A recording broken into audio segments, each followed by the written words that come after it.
While 4-day work weeks may be a good idea for some, policies that seem to control work-life balance are based on two assumptions. Number one, that work is bad and should be reduced or avoided. Or two, that we know what will work effectively for all people. Welcome to the Joy-Powered Workspace podcast, where we help HR and business leaders embrace joy in the workplace. I'm JoDee Curtis, owner of Purple Ink and powered by Purple Ink. And with me is my friend and co-host, Susan White, owner of Susan Tender White Consulting, an HR consulting practice. Our topic today is the 4-day work week.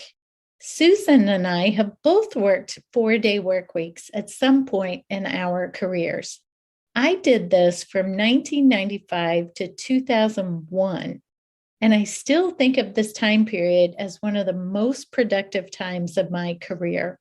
So we thought we would do some homework on statistics, stories, and where the business community is on this topic.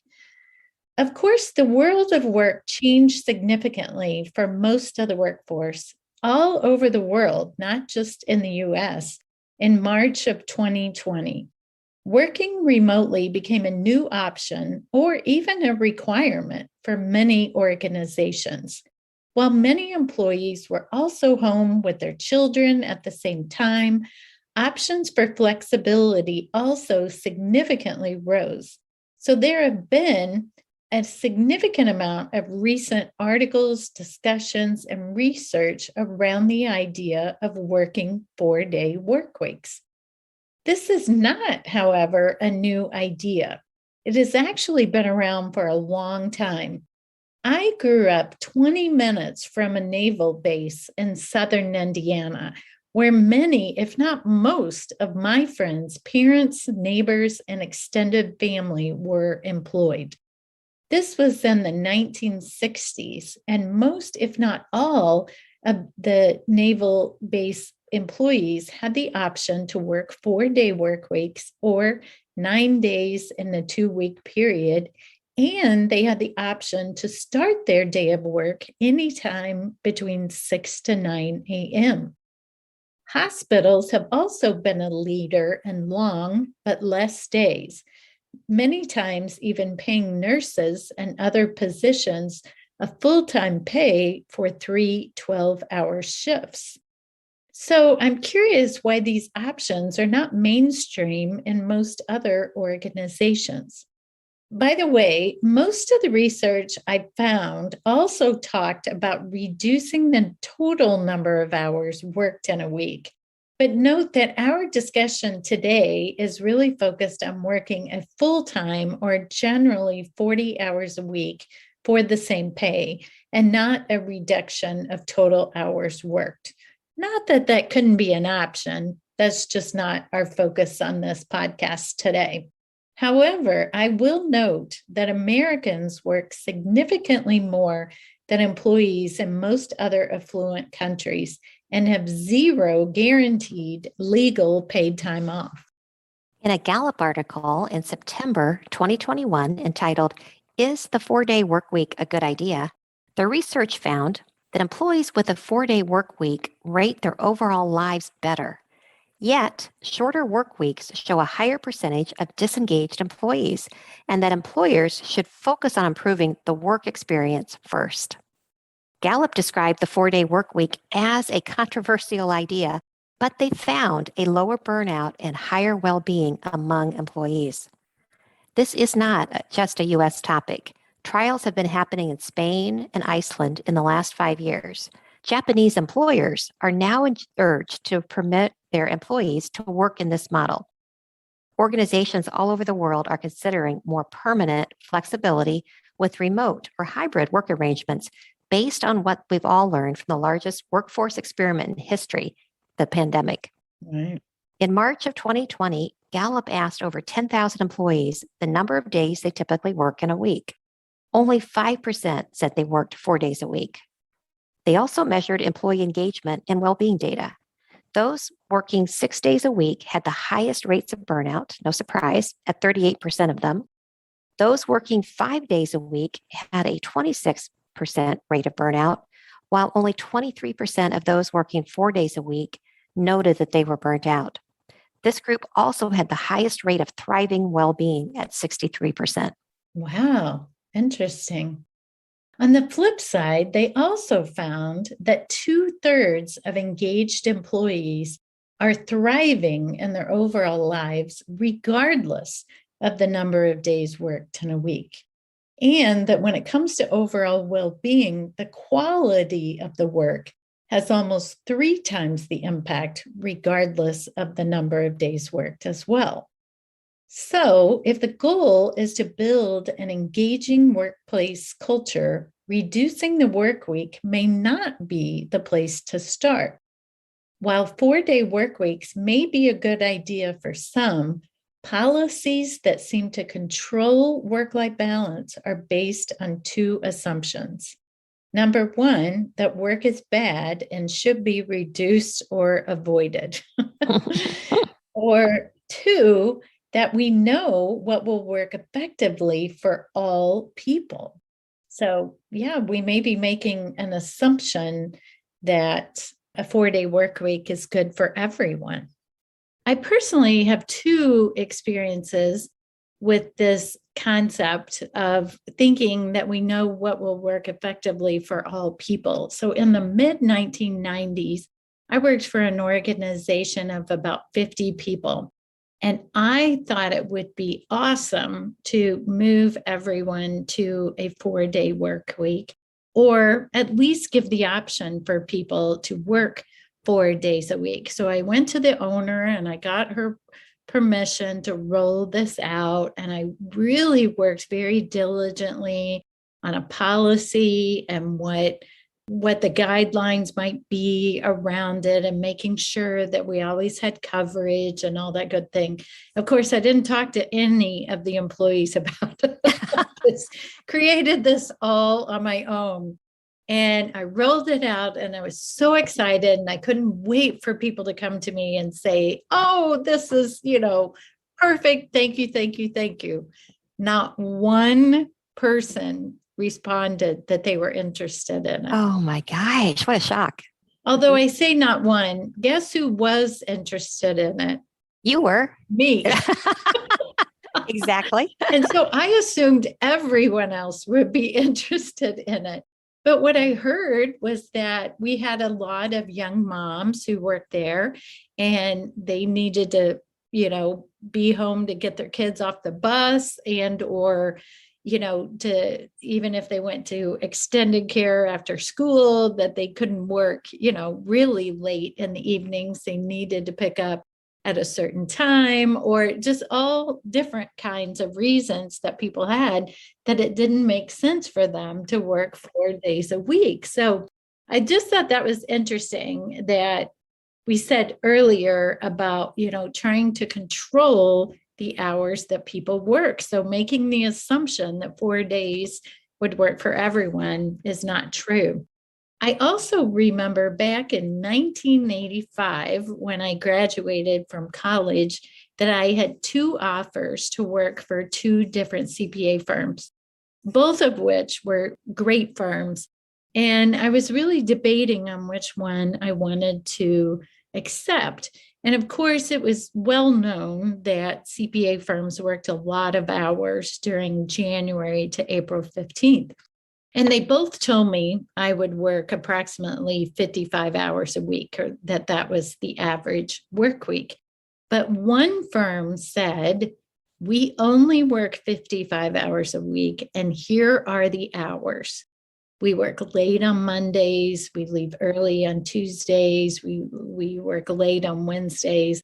And I was married with no kids and no real schedule, but I did have some personal activities that were going on at different nights of the week, not always consistent. And I thought, well, what if those nights conflict with my activities? And I accepted the other offer. Interesting. Knowing that I would probably work more hours, but I wanted to have control over when I worked the hours. So I think that's always been just a part of my mindset that I don't mind working extra, but I want to work when I want to work. And of course that wasn't always perfect, right? But at least I had more control over it.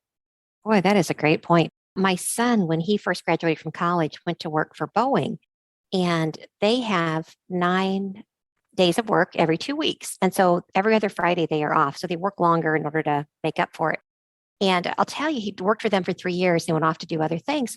But it has spoiled him for life. He's always like, oh man, I need my every other Fridays. And he's probably been gone for 10 years from that type of a situation. So know that once you have control or you have more flexibility, it's hard going back to traditional. Right. It really is. Gallup's overall conclusion in this article is that flex time is the most desired perk among employees. And with the increase in hybrid work models going forward, it makes more sense to use a flex time model than to legislate hours or days worked. And if the employers focus on improving the quality of the work experience, they could have nearly triple the positive influence on employees' lives versus just shortening the work week. Wow, that does make sense. In a December article by Sijan Alim, an MSNBC opinion columnist, the Congressional Progressive Caucus, the biggest bloc of liberal lawmakers in Congress as of December 2021, endorsed a bold bill which would seek to implement a 4-day work week.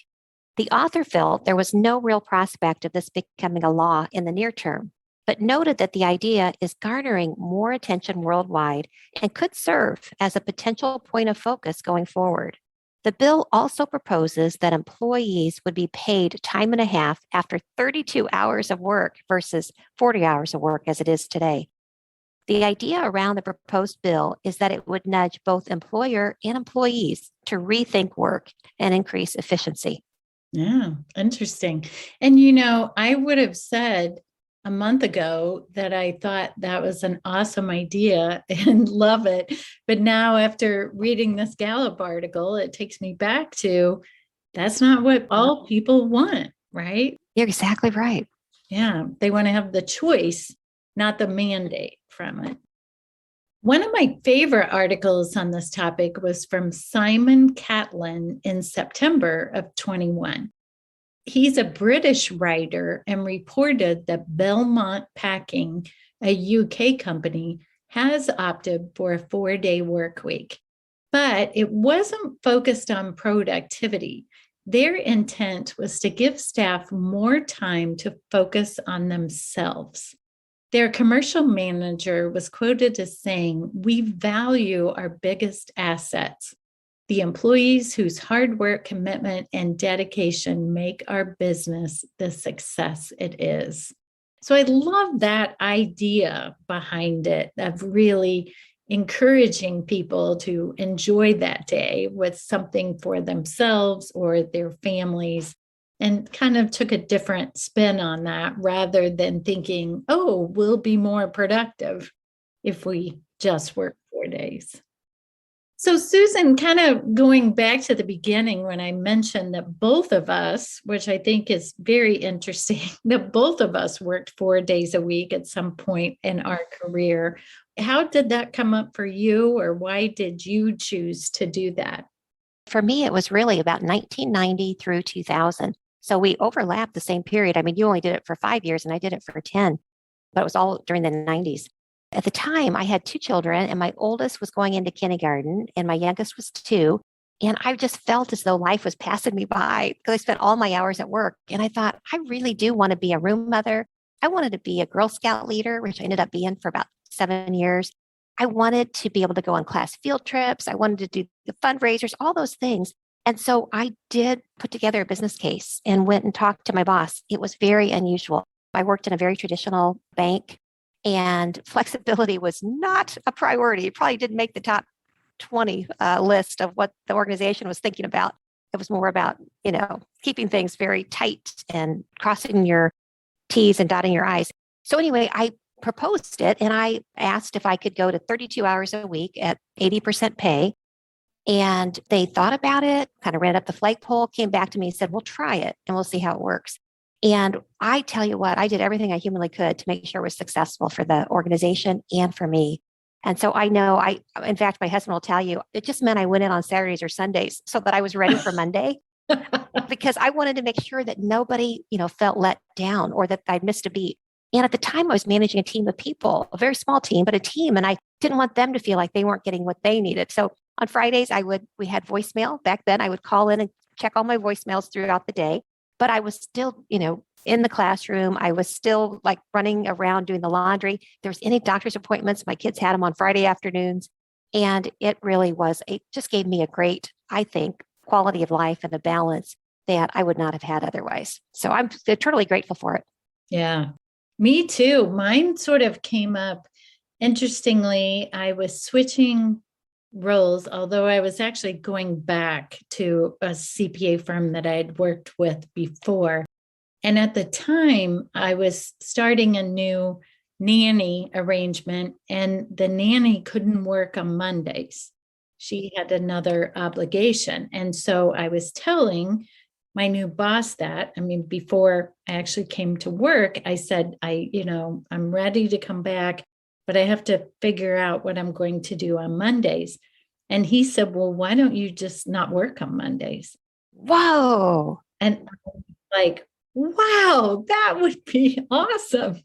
And so it was fantastic that he really suggested it to me when also I was in a very traditional workspace as well, and part of a CPA firm where, if anything, it was more about how many hours can you put in, right? Yes.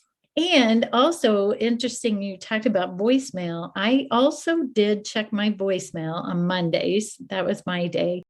But, we didn't have remote access back then, or we didn't have the ability to have emails on our phone. And so I wonder if I tried that now, right, it would be much more difficult, I think, to not be working on that fifth day when I had such easy access to work. But at the time, it wasn't as easily acceptable. And that was a good thing for me.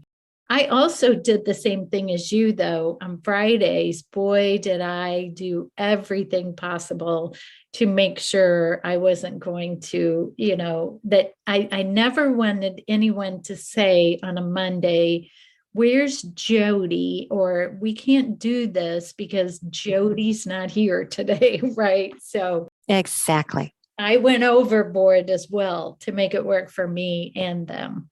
Yes, yes. And I think I too had a very supportive boss when I started. And then I moved into other jobs. And it was great because that was really inside the organization. I work 4 days a week. And so maybe I'm not the right candidate if it's important to you that I be there 5 days a week. And so I fortunately ended up with more bosses over time that were very supportive of it. And I'll never forget when I got the raise, when I went back to full time, it was a 20% raise. And I just thought, oh my gosh, I hope I get raises like this. But it was probably the biggest raise I ever got. I loved it. Now, I'm curious. I think with some organizations, there might be a fear that, oh, if we let Susan do this, everybody's going to want to do it, even though I proved that wrong in my story earlier about when nobody wanted to do it. But did that happen at all? Yes, it's funny. My boss said that he calls it EWOT at the time. He said that everyone else wants one too, EEWOT. So that was one of their concerns, is that EWOT was going to happen. If Susan's can do it, why can't I? And he said the first question he would ask people is, so you're willing to take a 20% pay cut? And he said most people got up and walked her out. So very few people wanted to take a pay cut. And then secondly, he said, you better be able to produce the results that she's producing. And then they got up and left. Oh. So actually, I'm sure there probably were other people, but not that I can think of. Which goes back once again to saying it doesn't work for everyone. That's right. Not necessarily everyone wants it. So, well, interesting to see what might happen, as we talked about. Certainly many, many organizations are much more flexible, but I'm still not hearing a whole lot about people working 4 days a week. So interesting to see if that'll come to play more.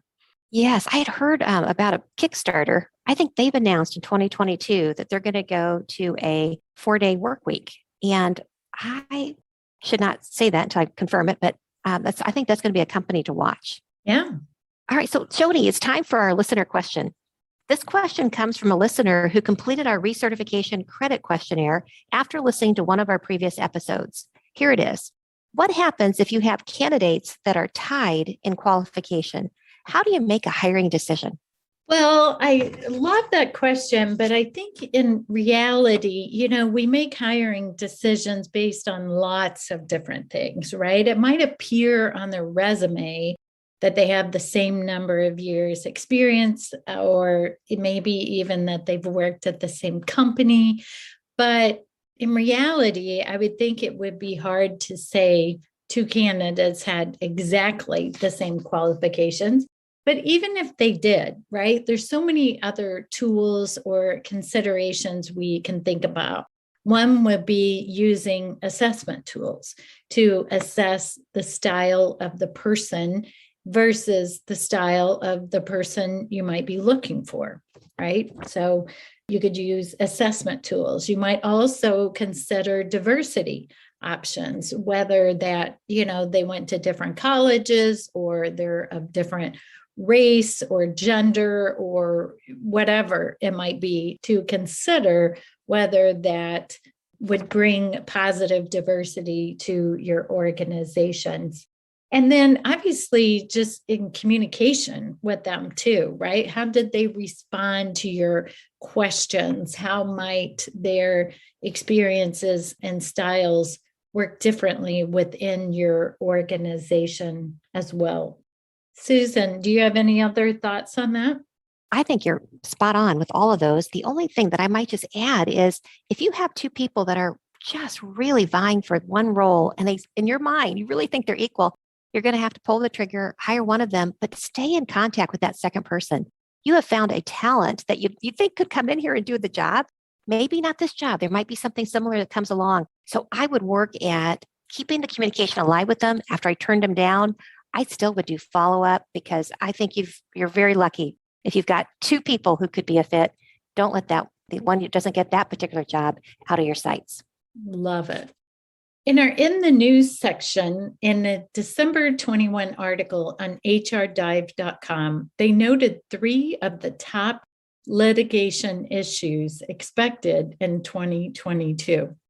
The first, no surprise, COVID and discrimination. Employers who sent employees away from traditional offices during the pandemic have seen a new frontier of discrimination claims. Courts are beginning to see factual circumstances emerge involving coworkers who have never interacted with each other in person or even in the same physical space as one another. But harassment claims can involve something as simple as a message in a chat box. Yikes. Another interesting issue on discrimination, Colorado, which has an equal pay law requiring all public and private employers employing at least one person in Colorado to disclose compensation and benefits in every job posting. This might definitely create some lawsuits. I am interested to follow that in Colorado and see how that plays out. I think that's smart. And I know you've always been an advocate. Everybody should be posting their salaries. You've always felt that way. So it'll be fun to see. Yeah. The second one they cite is wage and hour law related. Several trends have converged in the wage and hour space, including changes in the manner and means in which jobs are performed, and timekeeping systems and pay practices may not be being regularly reviewed or audited. The misclassification of employees as exempt from receiving overtime also continues to be a hot legal issue. Consider the classification of outside sales workers. If outside sales workers have been asked to work remotely rather than going outside and meeting with customers, the employer may need to ensure whether the workers would still be classified as outside sales workers. Yeah. And employees working remotely in other states, a topic we've discussed before, is an issue that's really important to be on top of mind of. Are state taxes being properly reported? Are state laws being properly followed? And are employees even reporting whether or not they're actually working in a different state, which could have tax implications? Right. The third one is once again COVID-19 vaccination and the Wild West. In December, the Biden administration issued 3 separate regulatory actions aimed at implementing or encouraging COVID-19 vaccination mandates. They include the federal contractor mandate, OSHA's emergency temporary standard, and the Centers for Medicare and Medicaid Services mandate for hospitals and other healthcare facilities. But the point there, I think, is that I suspect there are more to come on this issue. Yes. Thanks for listening today, and make it a joy-powered day. Thank you.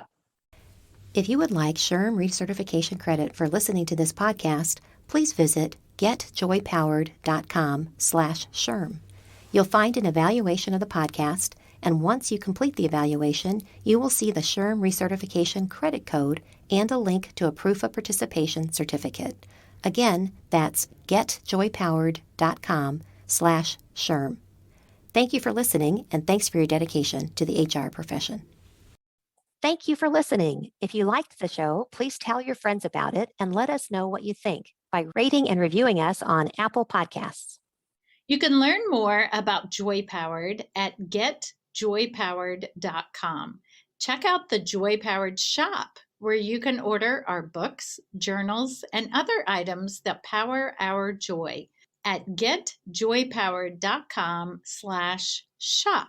We're at Joy Powered on Facebook, LinkedIn, Instagram, and Twitter, and you can email us at joypowered@gmail.com. We hope you tune in next time. Make it a joy-powered day.